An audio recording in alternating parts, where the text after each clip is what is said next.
vanity and pride in different things.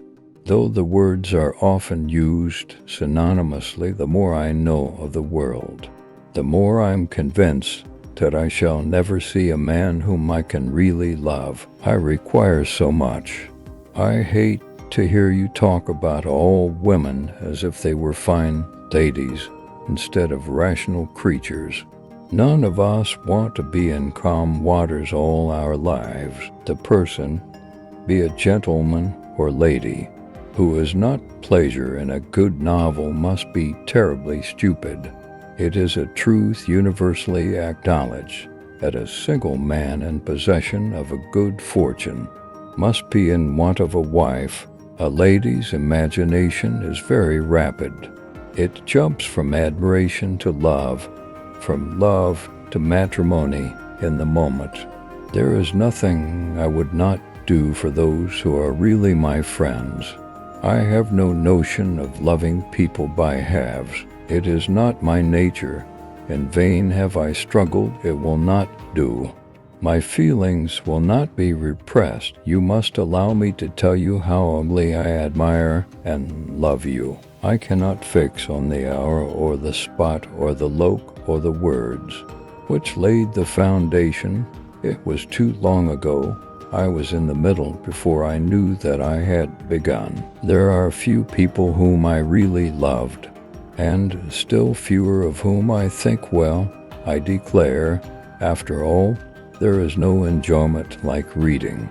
How much sooner one tires of anything than of a book. When I have a house of my own, I shall be miserable if I have not an excellent library.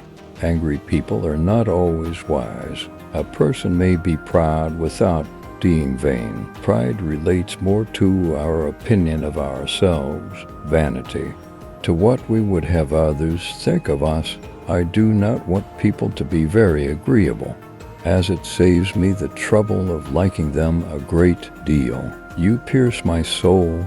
I am half agony, half hope. I have loved none but you. There is a stubbornness about me that never came here to be frightened at the will of others. My courage always rises at every attempt to intimidate me. The more I see of the world, the more am I dissatisfied with it, and every day confirms my belief of the inconsistency of all human characters, and of the little dependence that can be placed on the appearance of marriage or sense. I could easily forgive his pride if he had not mortified mine. What are men to rocks and mountains? Ah, there is nothing like staying at home for real comfort. I have not the pleasure of understanding you. Give a girl an education and introduce her properly into the world, and 10 to 1, what she has the means of settling well, without further expense to anybody. For what do we live but to make sport for our neighbors and laugh at them in our turn? Till this moment I never knew myself. He is a gentleman, and I am a gentleman's daughter. So far we are equal. Nothing ever fatigues me but doing what I do not like. All is vanity. Do anything rather than marry without affection. It is not time or opportunity that is to determine intimacy. It is disposition alone. 7 years will be insufficient to make some people acquainted with each other, and 7 days are more than enough for others. There are people who, the more you do for them, the less they will do for themselves. Which of all my important nothing shall I tell you first? Without music, life would be a blank to me. Let us never underestimate the power of a well-written letter.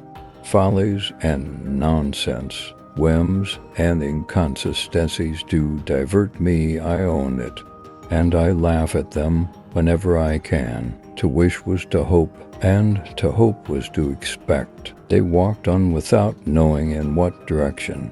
There was too much to be thought and felt and said for attention to any other objects. A large income is the best recipe for happiness I ever heard of. Indeed, I am very sorry to be right in this instance.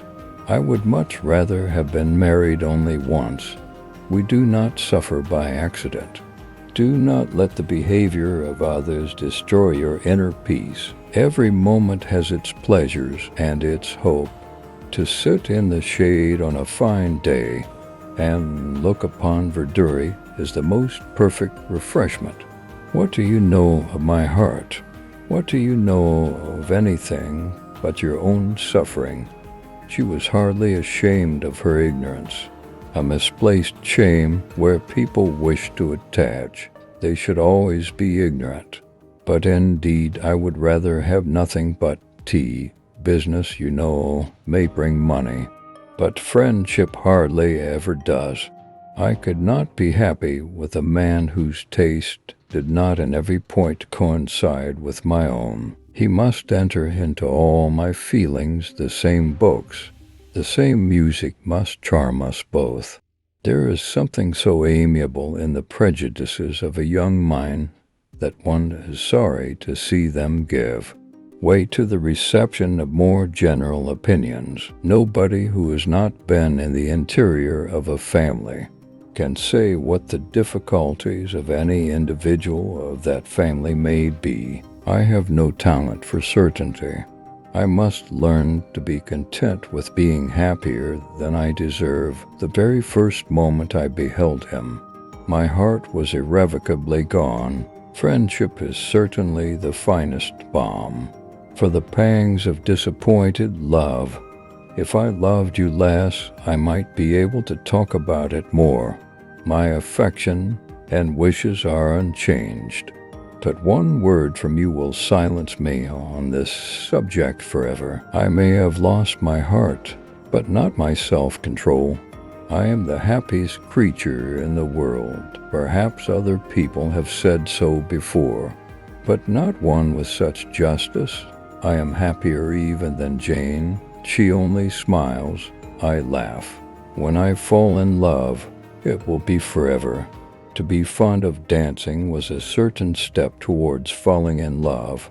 My idea of good company is the company of clever, well-informed people who have a great deal of conversation. That is what I call good company. Could but know his heart, everything will become easy. Her heart did whisper that he had done it for her. There could have been no two hearts so open, no taste so similar, no feelings so in unison. Know your own happiness. You want nothing but patience, or give it a more fascinating name. Call it hope. One half of the world cannot understand the pleasures of the other. You must be the best judge of your own happiness.